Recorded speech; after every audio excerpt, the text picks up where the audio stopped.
बहुत अच्छी फीलिंग है, मैं वर्ड्स में बता नहीं सकता। मैं खुद वो चीज़ फील नहीं कर पा रहा हूँ, बट मैं जब भी किसी इंडियन किसी टीममेट से मिल रहा हूँ और जो उनके चेहरे पे उनके इमोशंस में देख रहा हूँ, तब मुझे वो फील आ रही है बार बार। I am getting that goose bumps की I have done something very huge for the country. Final के लिए जब उतरे थे आप, तो क्या फीलिंग थी और क्या लग रहा था? क्योंकि कभी कभी ना सिल्वर और गोल्ड में ये एक फर्क हो जाता है कि वो आपको इंडिया का रैंकिंग को, मेडल टैली को ऊपर पहुंचा देता है। तो इस फीलिंग को आप कैसे डिस्क्राइब करेंगे? When I came to the tournament, मेरे को एक्सपेक्टेड था कि मैं इंग्लैंड प्लेयर के साथ में फाइनल खेलूंगा, बिकॉज मैं फर्स्ट सीड था, वो सेकंड सीड था। एंड हम पूरे साल काफ़ी कंसिस्टेंटली परफॉर्म करके आए हैं दोनों, काफ़ी जगह हमने अच्छे मैचेस फाइनल्स खेले हैं। तो I was knew that I have to play him in the final, but मैं एक एक मैच प्रिपेयर करके खेल रहा था। और जब फाइनल की बारी आई तो आई न्यू कि मेरे से ज़्यादा प्रेशर उस पर है, बिकॉज आफ्टर प्रमोद भैया missing out the Paralympics, he was the hot favourite to win the gold, because he had silver in Tokyo and then he was consistently winning against everyone.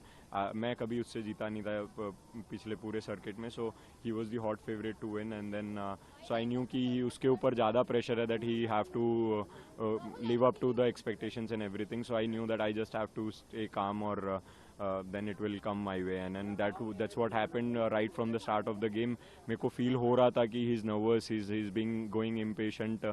तो मैं बस उसी चीज़ का फ़ायदा उठाया। बीच बीच में I slipped away in between, but yeah, it feels good कि finally it ended our way, and then India got the much deserving and much retainable gold medal. And I'm very happy that SL3 has retained their Paralympic gold medal. आप वो लम्हा describe करिए अपने शब्दों में, जब आप खड़े हुए पोडियम पे, फ्लैग सबसे ऊपर था और नेशनल एंथम बजा। मैं I've lived this feeling before during the Asian Para Games, but Paralympic was very different, very huge. I didn't get tears in my eyes, but I had the goosebumps and current in whole of my body. और मैं उस time पे कुछ feel नहीं कर पा रहा था. I felt numb, and it was just I got a flashback of all my journey from Tokyo till Paris, how it's been, how tiring the tournaments have been, how tiring the schedule has been, and what all things I have sacrificed for this. And then at the end everything felt worth, and I kind of had a flashback of my parents image in my mind, where because just before the medal ceremony मैंने उनसे बात की थी, and then they had tears in their eyes. So वो it was a flashback of everything in a very small moment.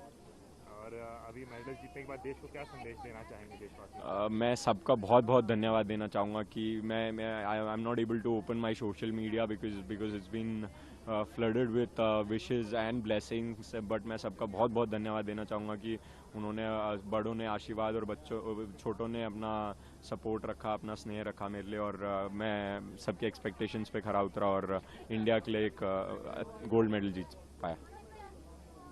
ये आपको और हंग्रियर बनाता है फ्यूचर के लिए? मैं अभी उस बारे में सोच नहीं रहा हूँ, बिकॉज मैं पैरालंपिक्स तक का I had my small goals, and at the end the ultimate goal. So वो जीतने के अचीव करने के बाद में now I just want to go back and enjoy before setting another goal for me.